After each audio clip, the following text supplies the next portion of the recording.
Tawag sa simbahan ng mga batang suwail to remind Filipinos about not to read Noli Me Tangere. It was inspired by one of the chapters is being mixed with a volcanic tuff or yung dinurog na adobe shells, and it will be mixed by lime or apple. Then after apple, yung mortar, yung extract from sugar cane. So we're gonna mix it together to create a very sticky substance that will serve as a cement. Yung po yung semento ng araw na ginagamit.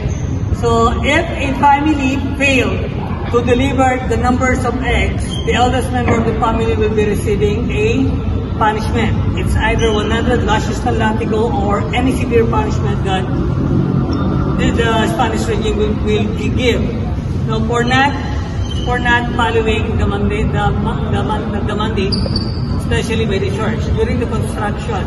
So in the country, guys, we have different kinds of architectural design ng simbahan. So if you've been to Northern Luzon, yung mga simbahan po doon, they used to call it an earthquake baroque architectural design church. But most of the churches that you will find in the country are baroque architectural design. Yung nire-refer ng yung earthquake baroque architectural design, it's because in Northern Luzon, napaka-prone nila sa earthquake.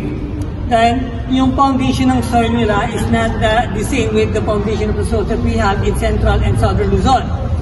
So, they need to separate the bell tower to the church itself. Kaya earthquake baroque. So, when an earthquake hit the particular area po, hindi madadamage yung simbahan. Since most of the old church that you will find, wala po siyang bakal. So what makes the church strong, matibay? Later on, as we go out, what you will be seeing on both sides of the church are what we call buttresses. Buttresses is yung parang halihing sa gilid ng simbahan. Then we also have the retablo. All of us used to call it altar, di ba? But in reality, it's called a retablo. And on top of the retablo is where you will find the patron saint of the church. Then, of course, sa retablo rin, you will find the most sacred part of the church. Do you have an idea? Yung sagradong bahagi ng simbahan, the most sacred part of the church. Ayun po yun, ma'am. Yung tinatawag nating nave. Or, minsan kasi tinatawag nilang ang tawag yung tabernakulo. There, inside the nave, nandun nakalagay ng store yung wine and the bread that represent the Last Supper before Jesus Christ was handed to Pontius Pilate. Then Pontius Pilate delivered Jesus Christ to the Jew, and the Jew decided to crucify him. Then, both left of the retablo are what we call the transept. It represents the birds and dead. Okay, yung transept natin. Then, this is what they call pulpit or pulpito. So, long ago, yung mga pare, after the mass there, sumasampa yung pare dito to deliver yung kanyang homily or yung sermon. So, during those times, walang microphone. But, since meron yung bawat simbahan, meron siyang tinatawag natin media naranja. Pero kasi dito wala na. Yung media naranja, guys, is the dome-shaped thing on top of the church. Sa loob nun, makikita mo siya pag gano'n, di ba? Concave.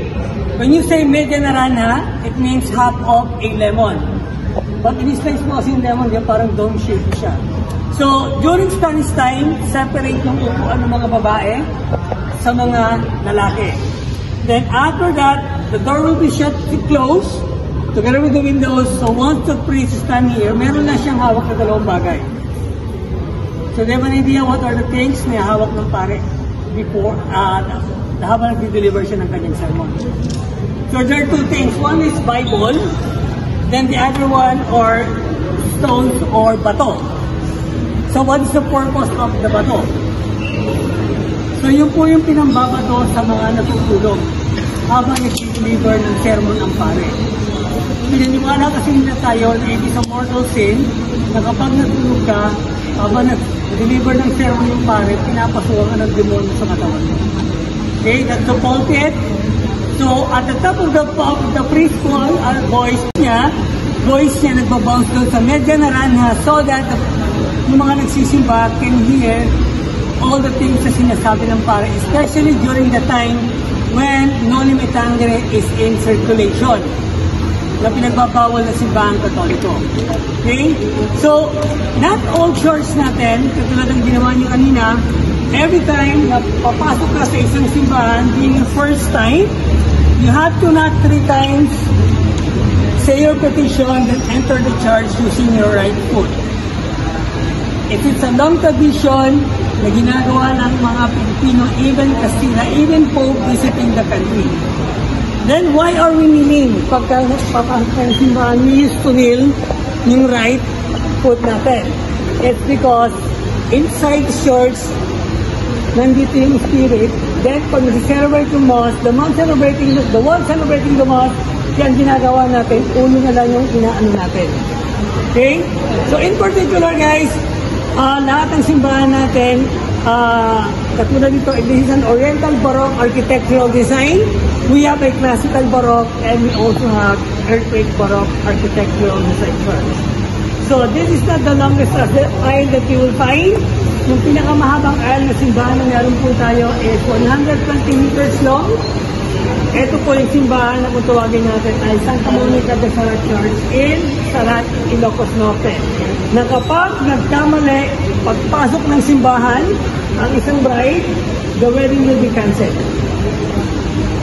Kaya it's a long tradition na ginagawa po nila. Church and the state is one. It was only inside this church po, a group of Filipinos, more than 200 delegates gathered inside this church and ratified the first constitution in Asia that was drafted, again, by a Caviteño from Tanza, Felipe Calderon. Then after, it is September 15, 1898.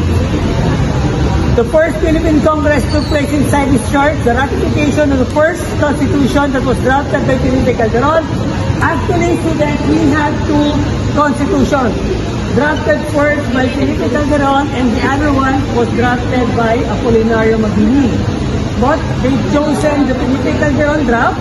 Then after the ratification, after staying for more than a month at Malolos Cathedral, General Emilio Aguinaldo arrived here, entered the church, and swore on the same area. Wala rin Bible eh. So the same Bible was used by